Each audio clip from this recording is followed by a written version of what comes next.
వ్యాయామం చేసుకుని ఆ తర్వాత బ్రష్ చేసేసుకుని తర్వాత బ్రేక్ఫాస్ట్ ఏదైనా చేసుకుని దొరికితే మీకు అవకాశం ఉంటే పేపర్లో చదవడం కానీ లేదా న్యూస్ పేపర్స్ ఇంకొకటి లేదంటే న్యూస్ వినటం మనకు అందుబాటులో ఉన్న సోర్స్ అని చెప్పి కొద్దిగా ఇచ్చేసుకుని తర్వాత మళ్ళీ స్కూల్కి వెళ్ళే టైంలో ఇచ్చేసుకుని మళ్ళీ వచ్చినాక మళ్ళీ సాయంత్రం మళ్ళీ మీకు యాజ్ యూజువల్గా కొద్దిసేపు ప్లే గ్రౌండ్లో కూర్చోవడం ఆడటం.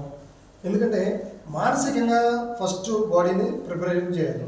మన మైండ్ సెట్ని మానసికంగా ఎప్పుడైతే మనం యాక్టివ్గా ఉంటామో మానసికంగా ఎప్పుడైతే దృఢంగా ఉంటామో అప్పుడు మాత్రమే ఏదైనా చేయగలం.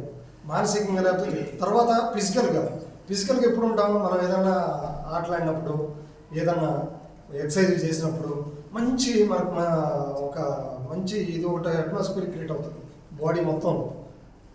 ఆ విధంగా మనం ముందు అది చేసుకుంటే తర్వాత మనం అనుకున్న లక్ష్యానికి దగ్గరగా వెళ్ళడానికి అవకాశం ఉంటుంది. ఖచ్చితంగా ఏదో మనం అనుకునే ఇదే కాదు కానీ దాన్ని సాధించడం కోసం ఎంతో కష్టపడాలి. ఈరోజు మీరు చూస్తూ ఉంటే ఓటమికి విజయానికి ఒక మార్కే తేడా, అంతేనా?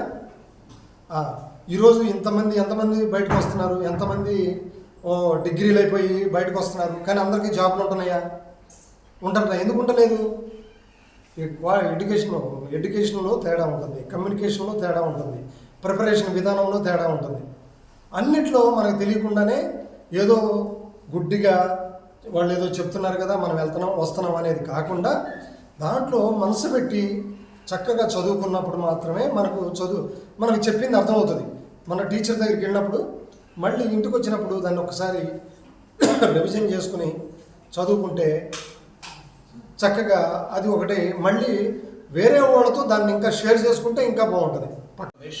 పోలీసు ఆఫీసర్స్ సంఘానికి ముఖ్యమైనటువంటి సలహాదారుగా ఉన్నటువంటి డిఎస్పీ గారు శ్రీ అద్దేపల్లి గణపతి గారి పుట్టినరోజు సందర్భంగా మంగళగిరిలోని షైన్ ఆనంద శరణాలయంలో అన్నదాన కార్యక్రమం ఏర్పాటు చేయడం చాలా సంతోషంగా ఉందండి. ఈ సందర్భంగా మిత్రులు అద్దేపల్లి గణపతి గారికి మా శ్రీ లక్ష్మీ నరసింహస్వామి ఎడ్యుకేషన్ సొసైటీ తరఫున మనస్ఫూర్తిగా అభినందనలు శుభాకాంక్షలు తెలియజేస్తున్నామండి. గతంలో కూడా మిత్రులు గణపతి గారు మంగళగిరి పరిసర ప్రాంతాల్లో ఎన్నో సేవా కార్యక్రమాలు నిర్వహించినటువంటి విషయం నాకు తెలుసు.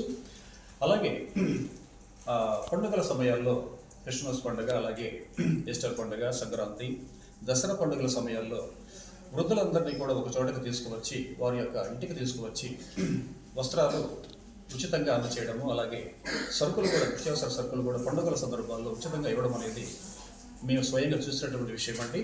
కాబట్టి ఈ విధంగానే ప్రతి ఒక్క ఉద్యోగి అలాగే ఒక ఉన్నతమైనటువంటి స్థానంలో ఉన్నటువంటి ప్రతి ఒక్కరు కూడా సామాజిక సేవా దృక్పథాన్ని కలిగి ఏదో విధంగా మన వంతు సహాయాన్ని సమాజానికి అందించి ఏర్పాటు చేస్తే చాలా బాగుంటుందండి. కొంతవరకైనా మనలో చేసి ముందుకు వస్తూ ఉంటారు. అలాగే ఈరోజు ఈ ఆశ్రమంలో నిర్వహిస్తున్నటువంటి సందర్భంగా విచ్చేసినటువంటి ఆత్మీయ మిత్రులందరికీ కూడా మనస్ఫూర్తిగా ధన్యవాదాలు తెలియజేస్తున్నానండి. మరొక విషయం కూడా చెప్పాలండి, నాయక్ గారు మాకు చిరకాల మిత్రులు, షైనానంద శరణాలయ వ్యవస్థాపకులు, ఫౌండర్, చైర్మన్గా నాయక్ గారు గత 20 ఏళ్ల నుంచి మంగళగిరిలో ఇది 2వ ఆశ్రమం అండి. నవలూరు గడ్డ దగ్గర ఒక ఇదే షైనానంద శరణాలయం గతంలో ఒక 20 ఏళ్ల క్రితం స్థాపించారు. అప్పటి నుండి కూడా నిరంతరాయంగా కొన్ని వందల మంది పిల్లలకి అలాగే ఇక్కడ సేవా కార్యక్రమాలు చేయడం, చదువు చెప్పించడం, భోజనం పెట్టించడం కూడా మామూలు విషయం కాదండి. ఈ సందర్భంగా నాయక్ గారిని మా లక్ష్మీ నరసింహస్వామి ఎడ్యుకేషన్ సొసైటీ తరఫున మనస్ఫూర్తిగా అభినందనలు తెలియజేస్తున్నానండి.